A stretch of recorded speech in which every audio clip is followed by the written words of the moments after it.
Caged Minds. We're at Athlete Ready, and we have Jared Saavedra with us. Thank you for the time, sir. How you doing? Good. How about yourself? I'm doing great. Here to find out about Athlete Ready, find out about you. So again, thank you for the time, and tell us about your athletic background prior to Athlete Ready. I'm pretty sure you've been a lifelong athlete. Yeah, absolutely. I grew up playing football and basketball. In high school, I blew out both of my knees, tore both my ACL, so it kind of cut my career short as far as that.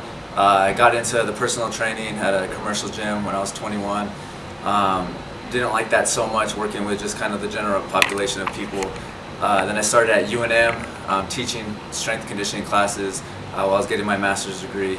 I did a strength conditioning internship there, and I just fell in love working with athletes. And then after that, I kind of went to took an internship at Exos.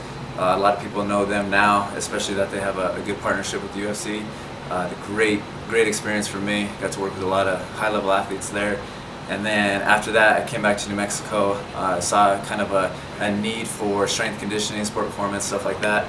Decided to open up my own thing and do my own thing, and started Athlete Ready almost 3 years ago.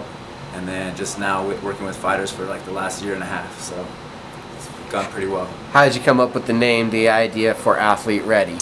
Man, I was working with a lot of youth athletes, and I kind of let them pick out, like, as far as colors and stuff like that. And at the time, it was, that Nike Volt in black color was really popular.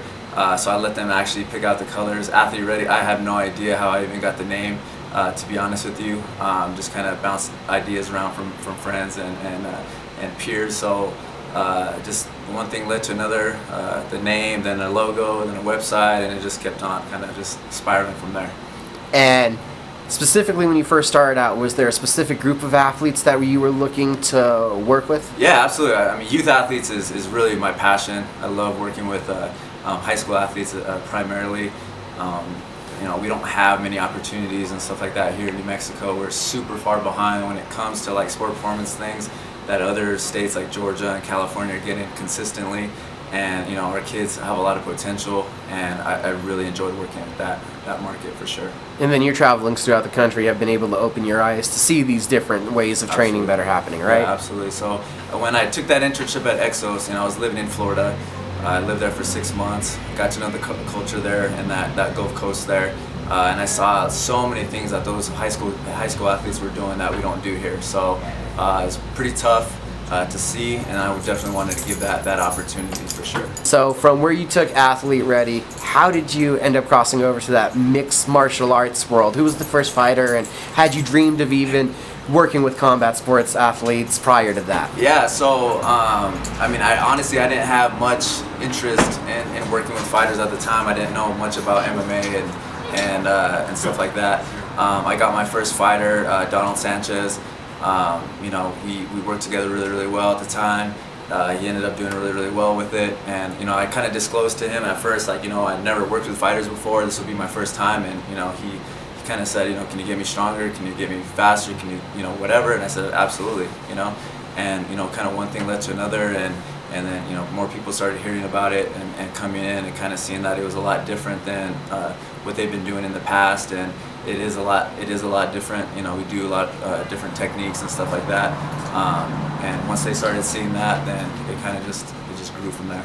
And how much of a different world has that been working with an MMA fighter? I mean, you got an MMA fighter where they go through 5-6 different training sessions a day, and you have to work what you're doing into that in direct correlation with what you're used to with the football, baseball, basketball player. Strength and conditioning, I'd say, is a lot more 50-50 of what they're doing in those sports. Absolutely. So we're definitely a supplemental support team basically for them. Definitely that's a lot different than working with a high school athlete where, like you said, it is a lot more 50-50 with their training. Once they come in for their first time, they fill out this log that basically details all their training sessions, jiu-jitsu, their sparring, all that kind of stuff, so we can really track like how much volume of training that they're doing, and we just kind of supplement it to whatever that they're doing. We don't want to, on days that they do hard wrestling or whatever that's really difficult, we don't go and smash them that day. We definitely want them to recover and definitely be ready for their next session when they need to be 100%. And was that a challenge for you personally, curriculum speaking, to figure out what goes best compared to what you were doing before? Absolutely. I mean, trial and error, really. I have a really good network as far as strength coaches in the country who work with the top guys in the UFC.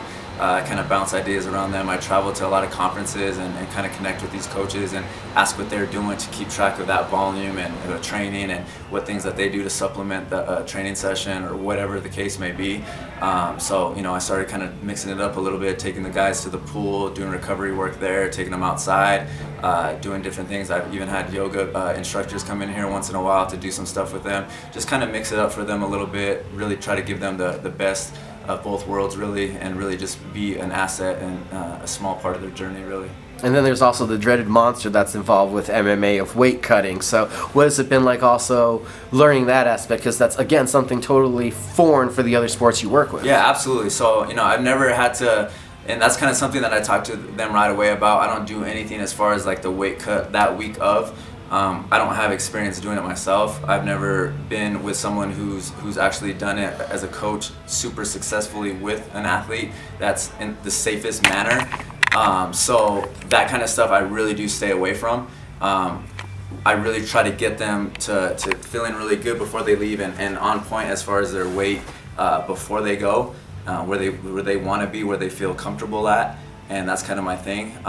Again, I don't do any of the weight cutting, the sweating, all that kind of stuff. It's really more so their coaches that do that. I wouldn't put them in a dangerous position and want to get myself involved in that. I do want to learn more about it. I think there's a lot of new ways, new science, all this stuff that's really coming out, especially recently, about weight cutting and what are the better ways to do it and to lead up. And it's just as MMA evolves, especially in strength conditioning, that stuff's all just gonna kind of play out. And things will kind of come to surface for sure. And then what was it about building the curriculum also? Because around here you have from high school to college to these professional fighters. So how much different does everything have to vary from an athlete that their body is still growing to that college where they're almost done, and then you're a pro fighter worrying a lot about recovery? How has that been, dictating your curriculum around here? Yeah, so we've completely gone to small group training, specialized group training. So we don't offer a lot of classes here. We're starting to see that, having just these money-making classes, 12 to 15, people during one time, it's really difficult to do any kind of individual attention, anything kind of special for one athlete primarily. Very difficult to do that. So what we did is really try to get the groups smaller and have a lot of the athletes have like a specialized program that fits them. That's been a tremendous help with them. All of them have their programs typed out, printed up. This group has their printout as well. So it's a lot different in that aspect, and it's just trying to make more quality instead of just a ton of people coming in here. We want to make them feel really exclusive to what we're doing. And then outside of what you do here, obviously, you personally, were you a martial arts fan? Oh yeah, absolutely. I mean, I was a big fan of the UFC especially when it first started coming out. Me and my dad would go rent the movies or whatnot and watch them, and I was always interested in it. And now it's like I'm watching YouTube videos of fights. I just want to be more acclimated to it, since I've never done it myself, and I want to learn just more and more what these guys go through every single day. I think it'll help our programming for sure. I definitely don't think it's you have to have fought before to be a strength conditioning coach for these athletes. I don't believe in that at all. However, it is good to kind of step in their world a little bit and just learn more. And it's just about being a lifelong learner. So. Talking about stepping into the world, I've heard you hit the mats even, coming from an athletic background. How foreign of a atmosphere was that for you? It's very different, very different. Traditional sport compared to combat sports, it's definitely different. It takes a lot. You gotta be humble. If you have an ego, your ego will get shattered pretty quickly. I've rolled around on the mats a little bit recently, and it's just a different world, and you just have a lot more respect for the guys, and to go out there, lay it all out there, and they could get knocked out in front of thousands of people and be talked about, and so to put it all out there, man, in front of a lot of people it takes a lot of courage to do that. And you have these relationships, these fighters, and I know from being around them, these are some intense relationships with everything goes on. And then what is it like on that other side? You also have these young athletes that you're working with, so I'm pretty sure it's got to be on that same level of Absolutely. a relationship. Yeah, absolutely. I mean, over time you start to develop a really, you know, good relationship with these guys. You know, you hear about their families, where they're from, especially these fighters. They come from different countries sometimes, they have families.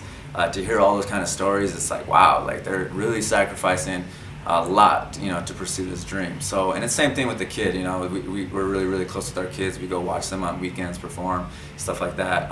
I mean, you just get close to people, and, you know, that's what it's all, at the end of the day, that's what it's about. It's about relationships with people, and, you know, embarking on all these journeys, and just trying to make it, you know.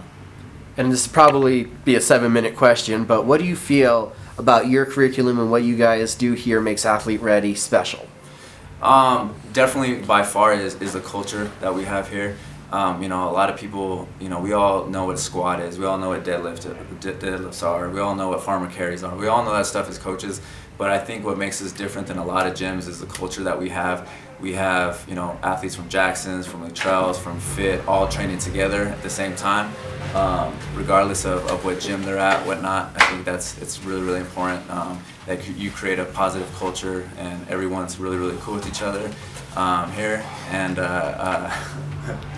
everybody's really cool with each other, and they really support each other, and they get after it, and they work hard, and it's cool that, you know, even though they go to different gyms, they're still following each other and supporting each other and cheering for each other, stuff like that. I think it's really, really cool, and I think that's what makes us a lot different than most gyms. And as he just jumped behind us, tell us how much of a dork Ray Borg really is. Oh man, Ray's a nerd. He's you know, he comes across a certain way, I think, to the media and to certain people, but, you know, he's a little bit of a dork. Same with, you know, Tim Sosa. He's a wild one too. So it's never there's never a dull moment here. That's for sure. So can you sum up what you feel this journey is for you as you're helping craft these athletes? You know, just like I said, building strong relationships with them, and you know, being a small part of their journey, and you know, it's really fulfilling as a coach. It's almost better to help someone else along their journey, as opposed to like trying to create your own path. It's much better to help. You know, I get to help 50 people on their paths, as opposed to me just, you know, being just all about me and what I'm doing. So to me, that's a lot more fulfilling as a coach than any accolades I receive for myself. So. And then for all the athletes, listen to this if you're interested. The ways to find out more about Athlete Ready and get connected with Jared are... Yeah, absolutely. Best ways are definitely social media. You know, we have a, you know, pretty decent presence on social media. At Athlete Ready is our Instagram name. Same thing on Facebook. You can definitely add me on my page as well. It's just Jared Saavedra on Facebook, and then on Instagram it's Coach_Jared_Saavedra. So those are the best ways to get contact with me. Thank you for the time, sir. Thank you. Appreciate it.